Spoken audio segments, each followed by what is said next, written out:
Alright, hello citizens of the Nigelverse. It is Nigel once again, and this is going to be another video game review. So, we're continuing our look through my childhood, through childhood games, and this holds another special place in my heart.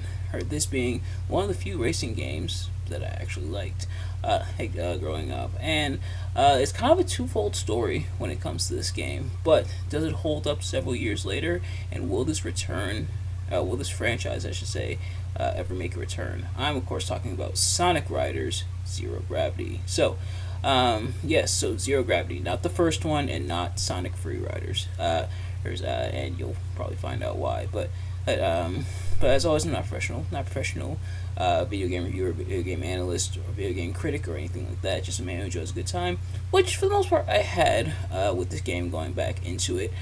So a little bit of story behind this game. So back in the day, what we would do, my family, we would rent stuff from Blockbuster, which immediately dates me, and I'm sure a lot of my older viewers out there, your body just immediately recoiled like mine did at the mere mention of Blockbuster.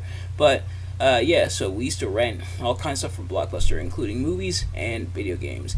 And I had this game rented from Blockbuster, and I actually had the PS2 version. So I rented it a couple times actually. Rented it for the PS2, but several years later I actually found the game for the Wii, and I decided to pick it up, and or I think my dad picked it up. It was one of the two, but yeah. So I saw it several years later and picked it up for the Wii. So I was able to play it this time in all its glory, no time limit, and I had fun with it then. And honestly, playing it back, I had just about as much fun.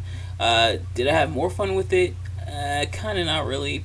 But that's not really a bad thing. It's more so, just like as soon as I picked it up and played it, not just for childhood purposes, but for the sake of the review, which kind of is childhood purposes, I definitely got back into the swing of things. So, without further ado, let's get right into it. So, for those of you who've seen these reviews of mine before, you kind of already know how this works. For those of you who haven't, I'm going to be talking about what I liked and what I disliked about the game. So starting with what I liked, in terms of racing controls, this is a racing game, and it's part of the Sonic Riders franchise, which had 3 games: the original Sonic Riders, which I sadly did not have, then Sonic Riders Zero Gravity, which is obviously the game we're talking about here, and Sonic Free Riders, which was so god-awful that it killed off the Sonic Riders franchise. And truth be told, apparently Sonic Free Riders was one of the better games on the Xbox Kinect, which sadly he isn't really saying much. Sadly, like the Kinect, in theory, interesting idea in theory, in execution, not really.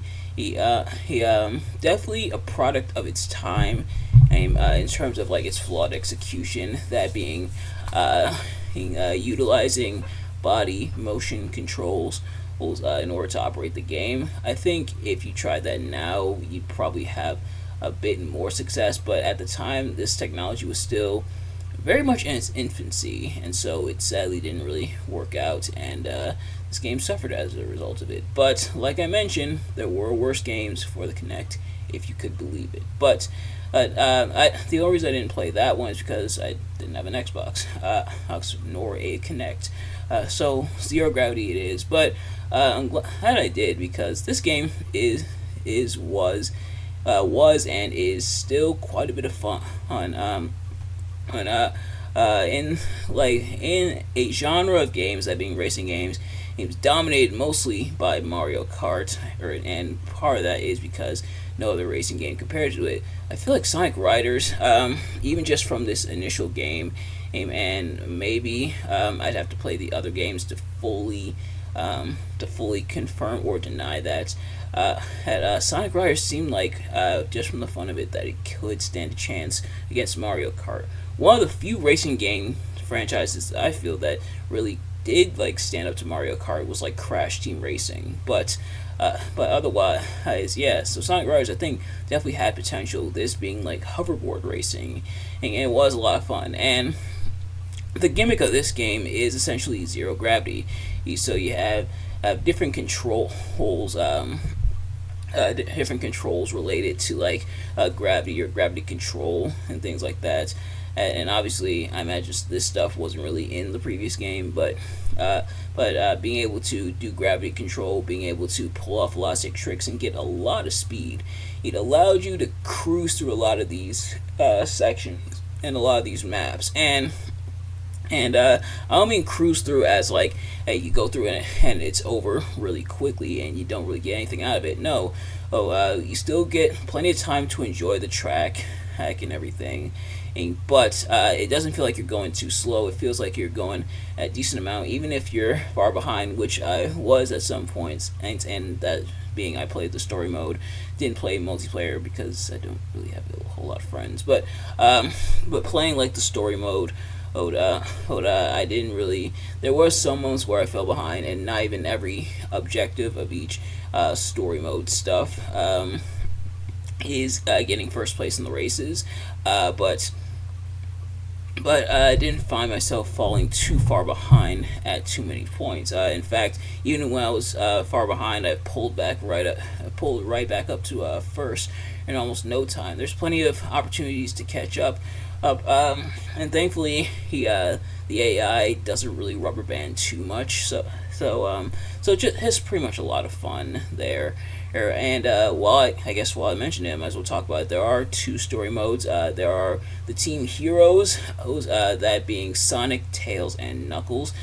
And you also get Team Babylon, that being the Babylon Rogues, that being Jet the Hawk, Wave the Swallow, oh stop giggling, and Storm the Albatross. It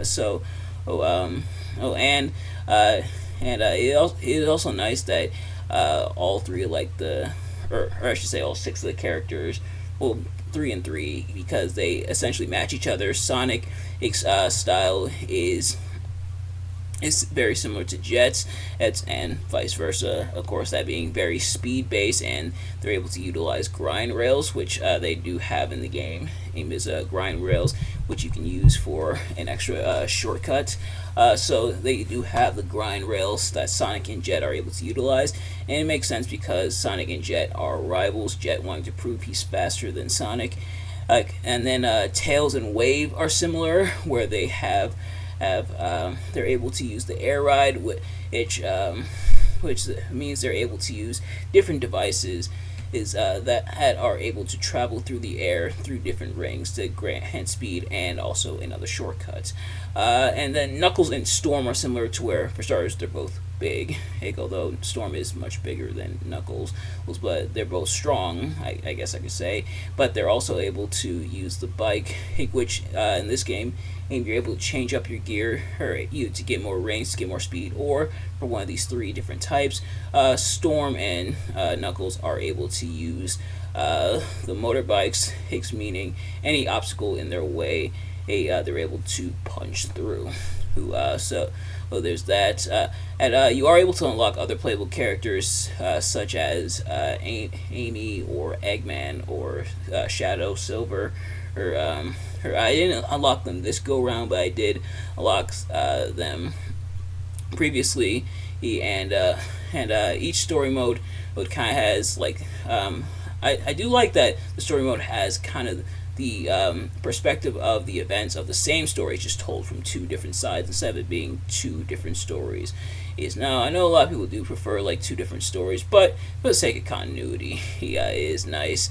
With Sonic Free Riders, they would take the more 4 separate stories approach, which as those added Team Rose and Team Dark stories. But as for this game, essentially same story told from 2 different viewpoints. You even see some the cutscenes overlap, which is pretty nice. Ultimately, the reason they're able to do these gravity controls and stuff and able to defy gravity, as it were, is because of mysterious stones that have fallen from the sky.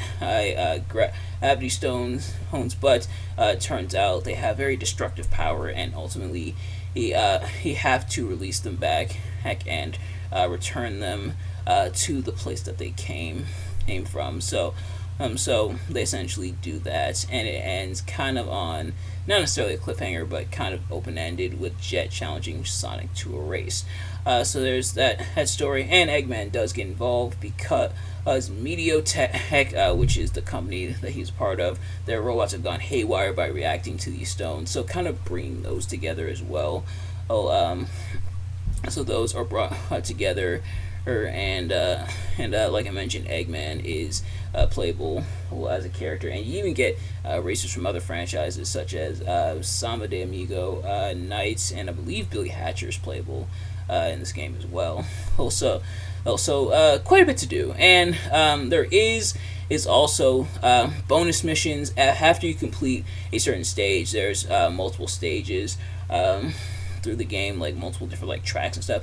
After you complete the track, you're able to unlock missions that you're able to do that and it's framed in story as like a simulator, a simulation type device for Eggman to assess the powers of the other racers, and so you're able to go through that and do those for an extra bit of content.